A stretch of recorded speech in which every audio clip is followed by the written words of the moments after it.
Assalamualaikum warahmatullahi wabarakatuh.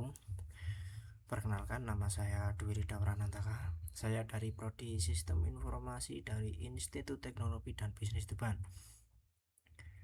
Nah, pada kesempatan kali ini saya akan mereview secara mendalam laporan proyek dan yang telah saya susun, yaitu perancangan sistem informasi pada toko Laskar Buah. Nah, sebelum kita masuk ke dalam studi kasus ke toko buah, mari kita simak persepsi terlebih dahulu. Apa sih itu sistem informasi? Nah, sistem informasi itu, atau lebih dikenal dengan SIM secara singkat, adalah penerapan teknologi sistem informasi pada mengelola data secara terintegrasi sehingga menghasilkan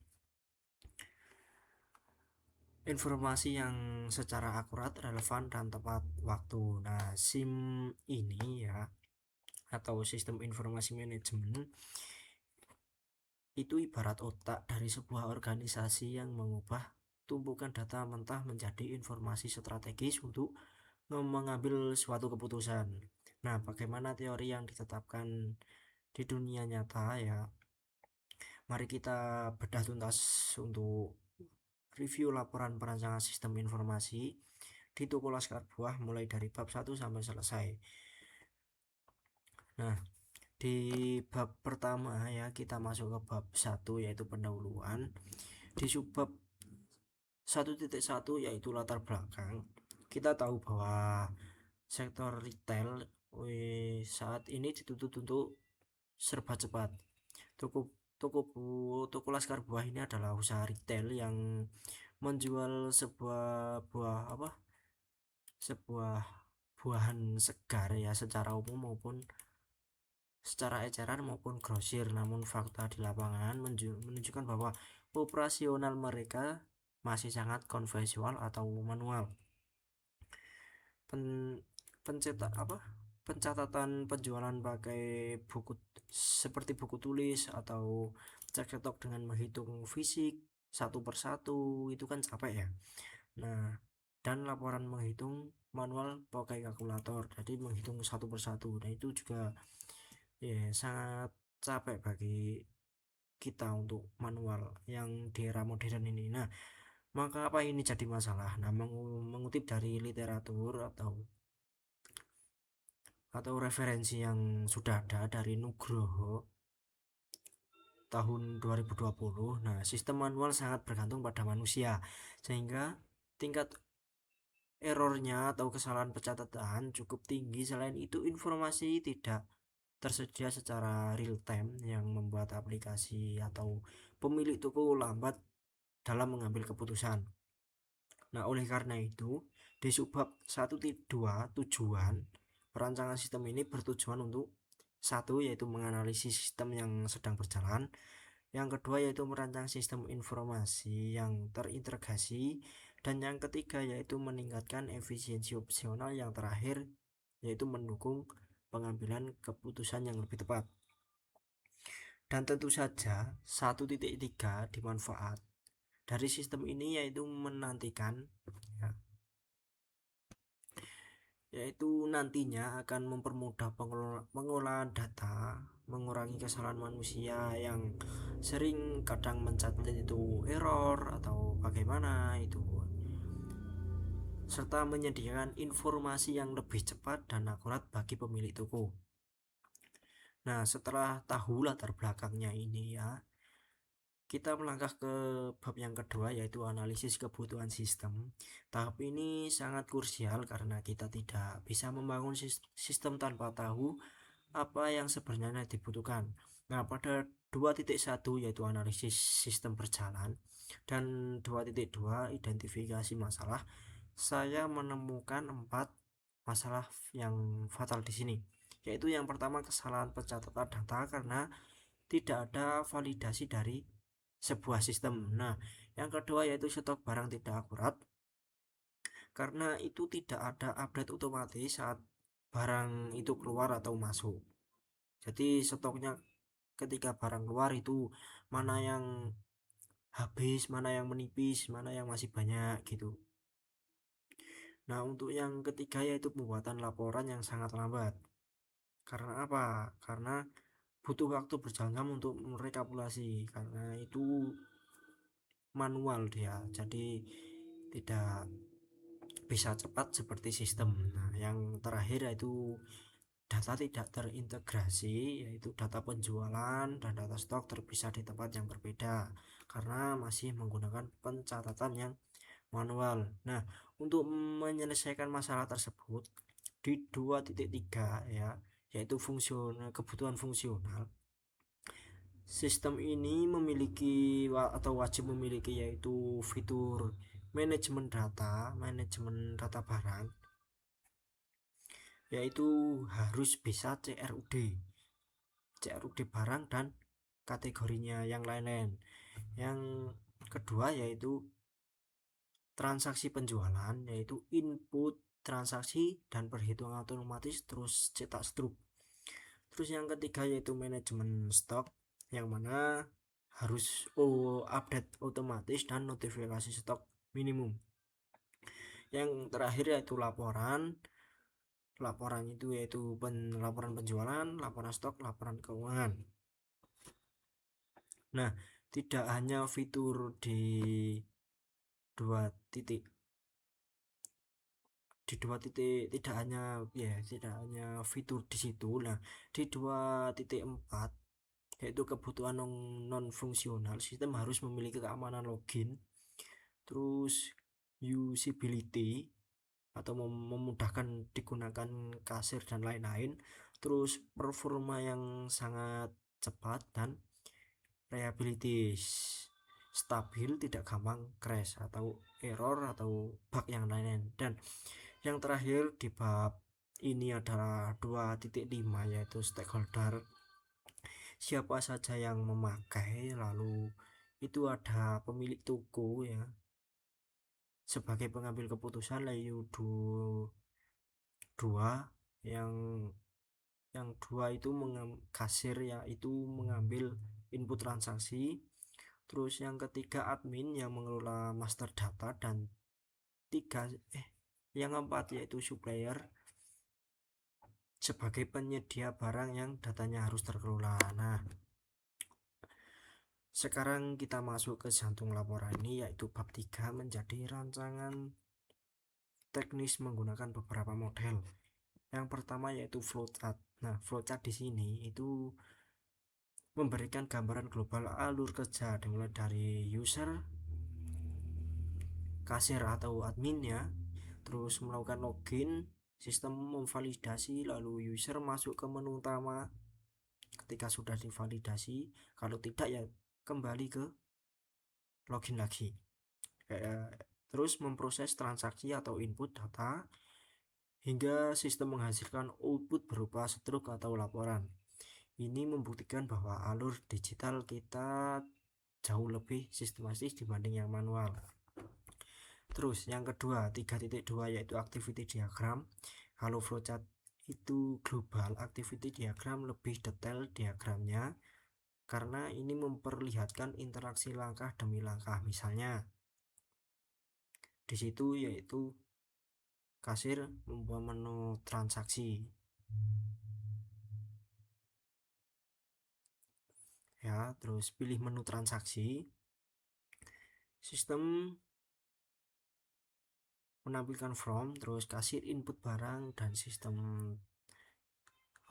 stok, cek stok di database. Di sini kita juga merancang percabangan, misalnya bagaimana jika stok tidak cukup, terus sistem akan menolak dan memberikan peringatan. Terus yang ketiga yaitu sequence diagram. Nah, di sequence diagram ini menjelaskan komunikasi antar objek secara teknis, yaitu kasir mengirim pesan ke interface ya, interface lalu meneruskan ke controller. Nah, lalu controller melakukan query ke database. Nah, ini penting agar programmer tahu persis bahwa bagaimana backend sistem itu bekerja. Terus yang ke 3.4 yaitu perancangan database. Ini adalah fondasi utama. Saya merancang 6 tabel yang saling berrelasi menggunakan primary key atau disingkat dari PK. dan foreign key singkatan dari FK. Nah, yang pertama yaitu tabel user. Tabel user yaitu menyimpan ID, nama, username, password, dan level admin kasir itu. Nah, untuk tabel barang yaitu menyimpan ID, nama buah, kategori, harga, stok, dan ID supplier. Dan yang ketiga, tabel supplier itu menyimpan data pemasok seperti alamat dan nomor HP. Terus nama suppliernya itu siapa. Terus yang keempat yaitu tabel transaksi. Di sini menyimpan header transaksi seperti ID, tanggal, ID kasir, dan total terakhir. Dan yang kelima yaitu detail transaksi, karena satu struk bisa berisi banyak buah. Tabel ini menyimpan rincian ID barang ya, terus jumlah, harga, satuan, dan subtotal. Nah, yang terakhir yaitu tabel stok mutasi. Nah, ini tabel pintar untuk audit, mencatat apakah stok itu masuk dari supplier atau keluar, karena penjualan lengkap dengan tanggal dan keterangannya. Dengan relasi antar tabel ini, interface data yaitu terjamin ya. Saat kasir menginput penjualan, terus stok otomatis berkurang, dan mutasi tercatat, laporan pun juga 100% akurat. Nah, setelah backend ya dan database siap, kita beralih ke bab yang keempat, yaitu perancangan antarmuka atau UI, unit interface. Nah, UI ini baik harus user friendly, yaitu saya merancang 5 halaman utama. Yang pertama, dashboard. Ini adalah halaman depan setelah login, berisi ringkasan real time, total penjualan hari ini, jumlah transaksi, dan peringatan stok rendah.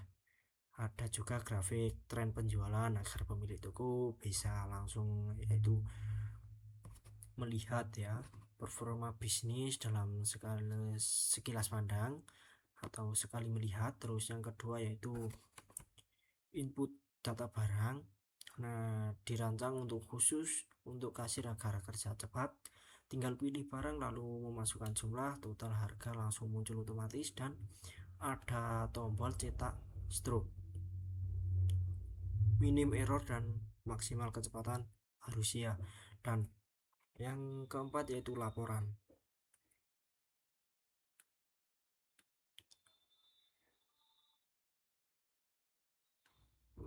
Yang keempat yaitu laporan, menyajikan rekapitulasi berdasarkan periode tertentu, hari atau bulan, dan fitur andalan adalah export to Excel atau PDF agar bisa ya untuk kepala toko atau manajer melihat stok barang ini atau bosnya itu bisa melihat ke Excel atau ke PDF, jadi langsung dicetak.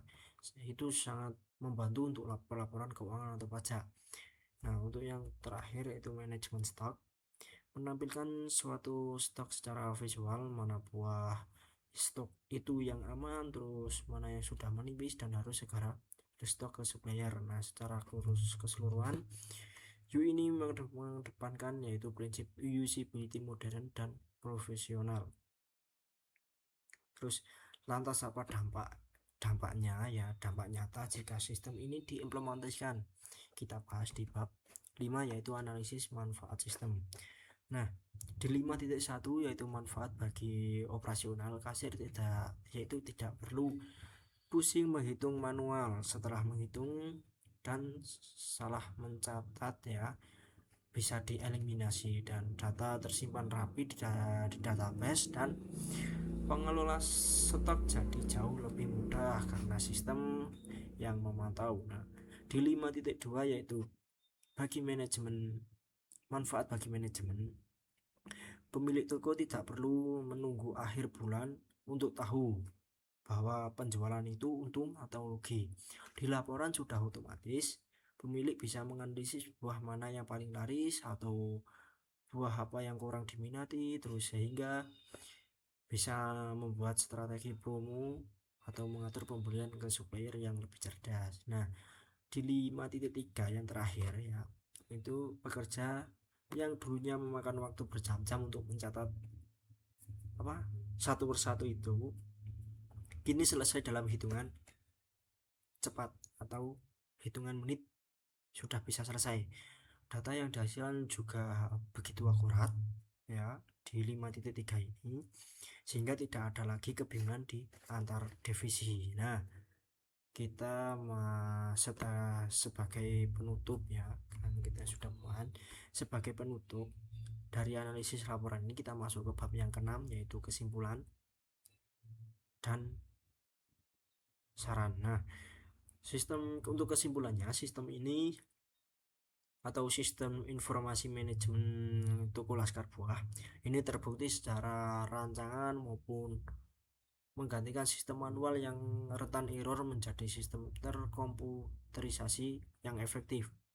Perancangan dari flowchart sehingga database memberikan blueprint yang jelas atau tahap coding atau implementasi selanjutnya. Sistem ini sukses ya meningkatkan efisiensi, meminimalisir kesalahan, dan mendukung keputusan berbasis data real time. Nah, namun tidak ada sistem yang sama. Oleh karena itu di bab 7 atau saran ini saya merekomendasikan beberapa pengembangan untuk masa depan. Di saran sudah saya rekap, yaitu yang pertama, keamanan perlu di dalam keamanan ya perlu menambahkan enkripsi password. Nah, dan pembatasan hak akses yang lebih ketat. Terus yang kedua yaitu testing atau wajib dilakukan tes terlebih dahulu di black box testing secara menyeluruh sebelum go live atau sebelum diluncurkan atau diberikan ke toko tersebut. Yang ketiga yaitu platform sangat disarankan untuk perkembangan menjadi berbasis web, mobile, Android, dan lain-lain, sehingga pemilik toko bisa memantau bisnisnya dari mana saja, lewat apa saja. Nah, untuk fitur tambahan, integrasi dengan pembayaran digital sekarang sudah marak, pembayaran QRIS, e-wallet, transfer, dan lain-lain, dan notifikasi WhatsApp ke supplier jika stok sudah menipis. Nah, dengan pengembangan berkelanjutan sistem ini diharapkan menjadi solusi jangka panjang yang meningkatkan daya sharing atau daya saing toko Laskar Buah dan toko lain-lain. Nah, demikian review mendalam mengenai perancangan sistem informasi manajemen pada toko Laskar Buah yang telah saya urutkan mulai dari analisis masalah, terus perancangan teknis, hingga saran pengembangan. Nah, cukup sekian. Terima kasih kepada Bapak dosen ya, Bapak dosen pengampu, Bapak Bahtiar Rosadi,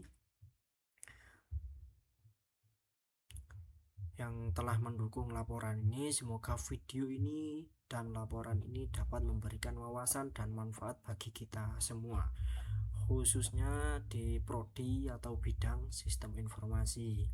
Saya Dwi Rida Pranantaka dari Institut Teknologi dan Bisnis Depan undur pamit diri ya. Cukup sekian presentasi hari ini. Wassalamualaikum warahmatullahi wabarakatuh.